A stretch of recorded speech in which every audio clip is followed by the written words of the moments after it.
I helped my best friend's mom with her car. She said, "Come by this weekend. Just us." I thought I was just helping my best friend's mom fix her car. That's it. Simple favor. But the moment our hands brushed, and she looked at me with that unreadable expression, everything changed. There was tension I couldn't name, a pull I couldn't ignore. Then she said, "Come by this weekend. Just us." My heart raced. Was it curiosity, desire, or something I'd never felt before? That night, I kept replaying her voice, her laugh, her eyes, and I realized I didn't just want to help her. I wanted to be near her. This video is a work of fiction. Any resemblance to real people or events is purely coincidental. Viewer discretion is advised for mature themes. I never thought helping Mrs. Carter with her car would leave me thinking about her hours later. She wasn't just my best friend's mom. She was someone I'd always noticed in passing. The kind of woman who carried herself like she had an entire life running just beneath the surface. Confident but never overbearing. And that Saturday, when she called me for a little emergency with her old sedan, I felt something. Pull I couldn't quite name. Her driveway was quiet, lined with overgrown hedges that caught the sunlight at sharp angles. I crouched by the tire, trying not to fumble with the wrench while she hovered nearby, arms crossed but relaxed, watching me with an easy patience. The way her eyes followed my hands, not in a rush, just curious, made me conscious of every movement. "Here, let me hold that for you," she said, her voice casual, but there was a softness to it that made my chest tighten. I looked up, meeting her gaze for a fraction longer than I meant to, and I could have sworn the air shifted. Just a tiny thing, her hand brushing mine as I took the lug wrench, but enough to make my stomach do something unfamiliar. We didn't speak much after that. She leaned against the car, letting the sun hit her hair in a way that made it glow. I noticed the small lines around her eyes, the way she smiled when she caught me staring, the subtle strength in her stance. She said something about grabbing a cup of coffee while I tightened the last bolts, but her eyes lingered, curious and warm. I wiped my hands on my jeans, trying to keep the nervous energy from showing. "All set," I muttered, though my voice sounded too loud in the quiet driveway. "That was fast," she said, tilting her head slightly. Then, after a pause, she smiled, that knowing smile that made it impossible to look away. "You know, you should come by this weekend. Just us." I froze, not because of what she said, but because of how she said it.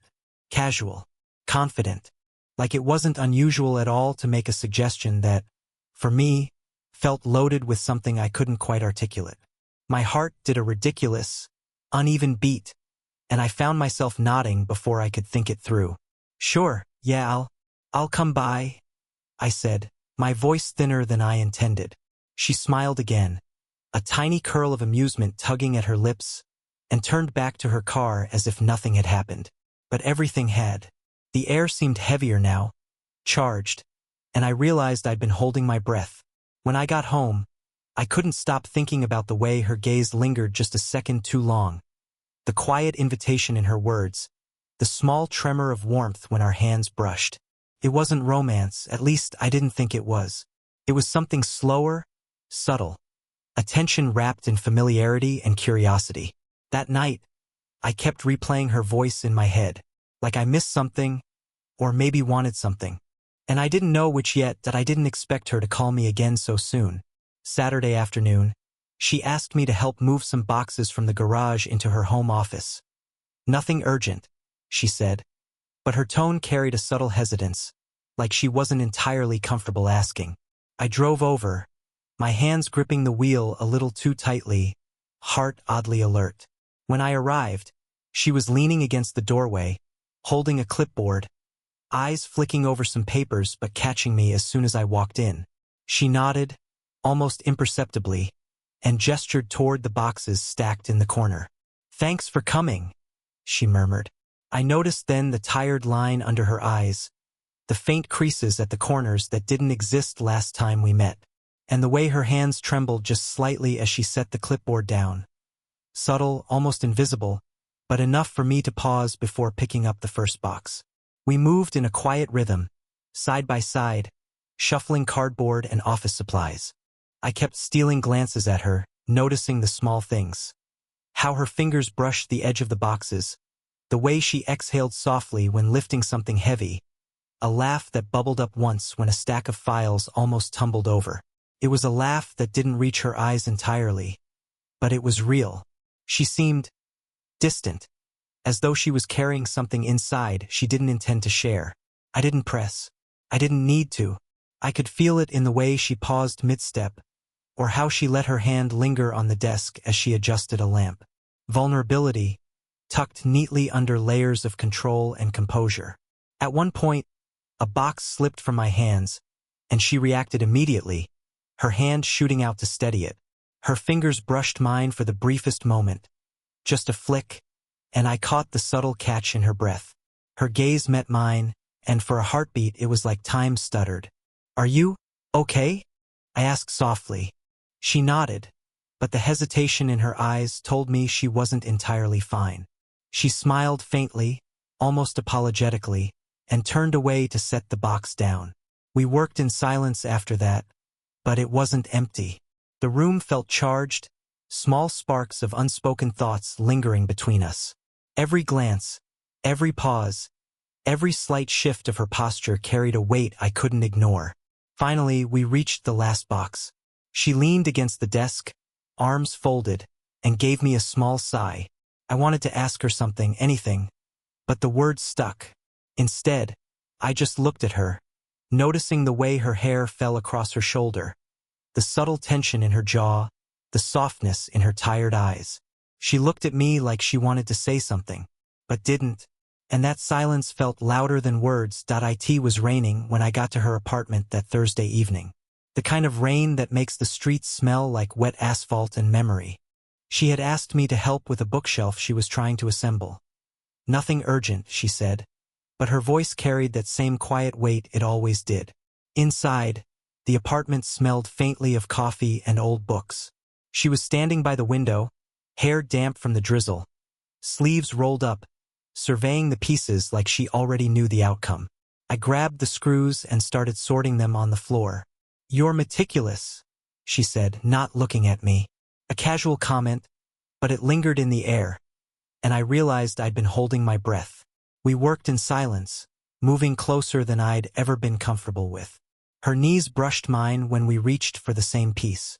I caught the faintest tension in her jaw, the subtle pull back in her shoulder, and for a second our eyes met. Not long, not lingering, just enough to make my pulse uneven. Then her phone buzzed on the counter.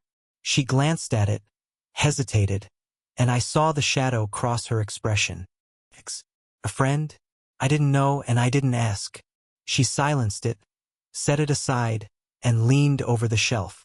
Her hair fell forward, brushing my arm. My hand itched to move, but I stayed still, biting back a laugh at how stupidly aware I was of her proximity. When the shelf finally came together, she stepped back inside. I wanted to reach out, to brush a strand of damp hair from her face, to say something that might have crossed a line. My hand was halfway to hers when she said, "You should go now," and I did, but only my body left that room. Outside, the rain was heavier, drumming against my jacket. My chest ached in a way I didn't understand, and I realized that the storm inside me, the one I couldn't voice, had been raging silently the entire evening. I replayed every glance, every brush of skin, every pause in her voice. I wanted to call her back, to say something I couldn't define, but the words stuck. All I could do was walk to my car and let the rain soak through my jacket, tracing the outlines of thoughts I wasn't ready to name. That night, I lay awake, remembering the way her hand had hovered near mine, the softness in her eyes when she thought I wasn't watching. Something had shifted, though I didn't know what it was. Something fragile, dangerous, and utterly unspoken, and I couldn't stop thinking about it. The next evening, I found myself back at her apartment. She hadn't called. I didn't want to overstep, but something in me needed to see her, even if it was just to sit in the same room, breathing the same air. She was at the kitchen counter, absently stirring a mug of tea. Steam curled up around her face, catching the soft light from the single lamp. I leaned against the doorway, hands shoved in my pockets, watching her. She didn't look up, didn't invite me closer. And yet, the room felt smaller, charged in a way I couldn't ignore. "I didn't expect you," she said finally, not looking at me. The words were simple, but the pause afterward spoke volumes. She set the mug down with deliberate care, as though handling it with precision could anchor her in some invisible balance. "I wanted to make sure you didn't hurt yourself with that shelf," I said, too cautiously, aware of how awkward my voice sounded. She let out a soft laugh, dry, tired, almost apologetic. "You're ridiculous." We fell into silence then. Not uncomfortable exactly, but loaded. It was a quiet that pressed against my chest, one that made me hyper-aware of everything. The way her fingers tapped lightly against the countertop, the way her shoulders slumped slightly, how her eyes sometimes drifted toward the window as if hoping someone would appear to interrupt the moment. "I don't know why this feels so complicated," she murmured, finally, her voice barely above a whisper. She glanced at me then, but her eyes flicked away immediately, like she'd already betrayed something private. I wanted to speak, to say something reassuring, but I couldn't, so I just nodded, letting the weight of my presence fill the room. I could see her trembling slightly, a subtle quiver in her hands, a hitch in her breath, and I realized she was afraid. Afraid of what? I wasn't sure. Afraid of herself, maybe, or afraid of me. I took a step closer, careful, tentative.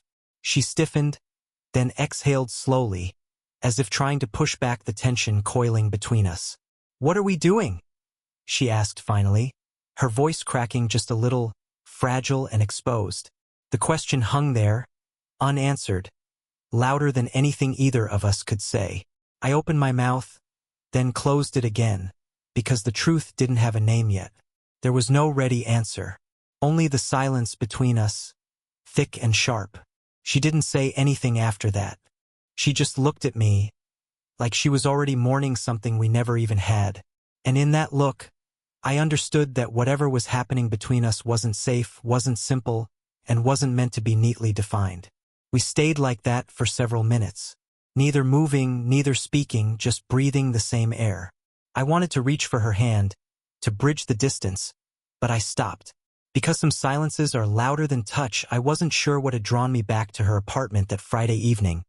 But when I stepped inside, I immediately noticed the small stack of photographs on the coffee table. She was kneeling beside them, brushing her fingers lightly across the edges, a faint frown creasing her forehead. "Those are old," I said quietly, crouching beside her. The photos were of a man I didn't recognize, someone whose presence seemed to fill the frame with laughter and sunlight. She glanced up, startled, then quickly looked away. "Yeah, my ex," she admitted, her voice soft, careful. "We were young, foolish, and I loved him more than I thought possible." I stayed silent, letting the words settle. She didn't need me to respond. I could feel the weight of the past in the way her hands lingered on the images, trembling slightly, her shoulders hunched. She wasn't asking for sympathy. She was just showing me a piece of herself she didn't often reveal. "I never got over losing him," she whispered, almost to herself. The room felt colder suddenly, though the lamp's glow made her hair shine gold in streaks. I wanted to reach for her hand, to say something that would erase the ache in her eyes, but I didn't. Instead, I remembered a story she'd once told me about a lost friend, someone she had carried in her thoughts for years. I mentioned it softly. "You always told me about him. The way you'd light up talking about your trips. I never realized how much it mattered to you." She looked at me then, really looked, and for the first time in weeks, her expression softened. The tension in her jaw loosened, and I saw something I hadn't expected. A fragile trust, trembling but present. I didn't know anyone noticed," she admitted, her lips barely moving. She exhaled slowly, like letting air out of a held breath. And then, for the first time, she looked at me without the usual caution, without fear. Something shifted in the room. Not dramatically. No sweeping declarations or sudden confessions. Just a quiet acknowledgement that we were seeing each other more clearly than ever before. I felt my chest tighten in a way that was unfamiliar, a mixture of awe and tenderness, and I realized that the small walls she had built around herself had, just for a moment, lowered. She took a breath like she hadn't allowed herself to in years, and for the first time, she looked at me without fear. That moment stayed with me long after I left her apartment. The way her eyes softened, the subtle trembling of her hands, the almost imperceptible warmth that lingered in the air.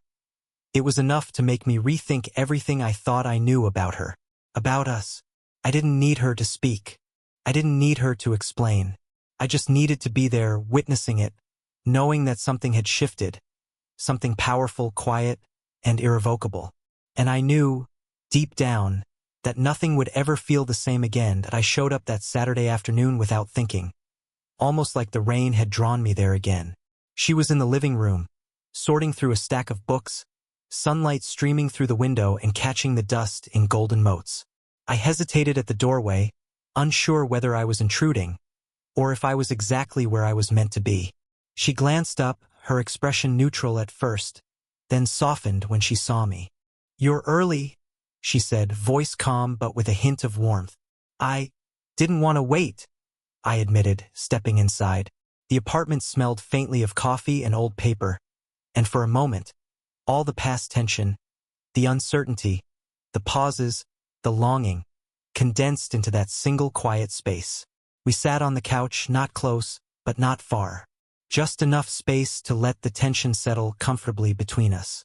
We didn't speak at first. I watched her hands move over the worn covers of the books, careful, deliberate, yet relaxed in a way that made my chest ache. Finally, she looked at me. "I don't want to pretend anymore," she said softly, almost hesitantly. "Whatever this is, we can't keep pretending it's nothing."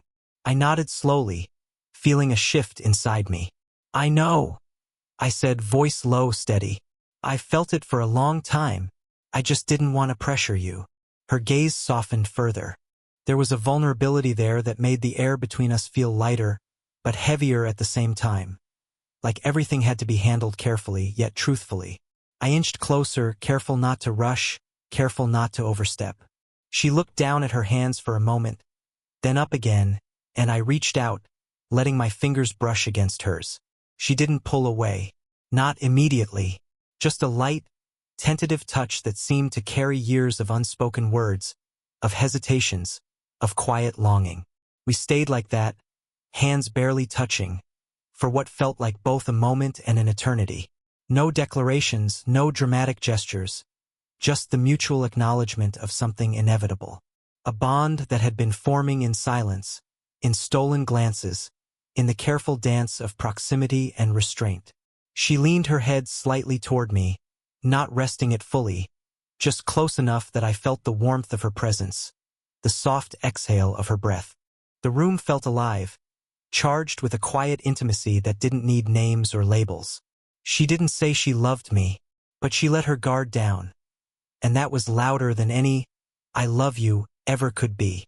For the first time, I felt the space between us truly collapse, not with fireworks or dramatic confessions, but with the slow, inevitable gravity of two people who had been circling each other, finally acknowledging what had always been there. And in that silence, in that shared space, I realized that we didn't need words. Not yet, not ever.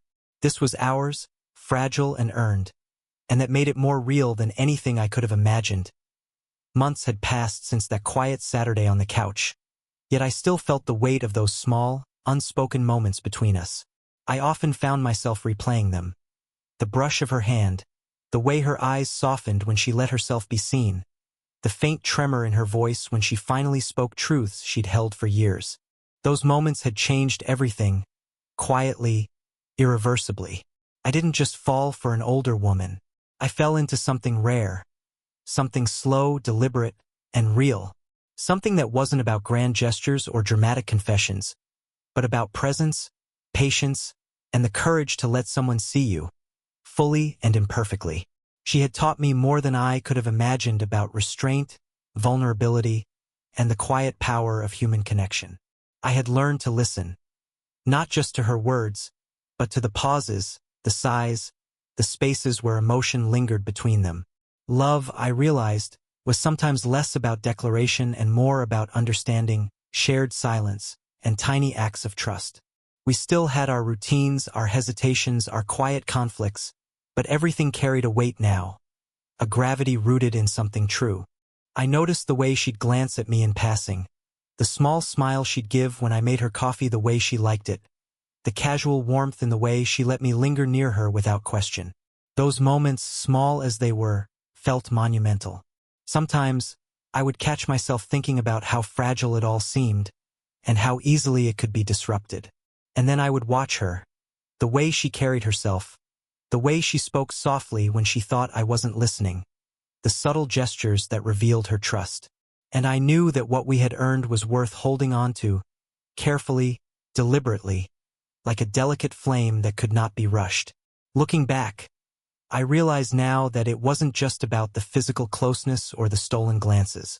It was about the slow unraveling of walls, the gradual acceptance of imperfection, and the courage to feel something that defied easy categorization. I think about her often, not in longing exactly, but in quiet gratitude for the lessons, for the trust, for the unspoken understanding that had quietly become the foundation of something extraordinary. I didn't just fall for an older woman. I fell into something rare, something true. And I hope, if you're listening, you find something like that too. If this story made you feel something, let me know in the comments. Would you want more stories like this?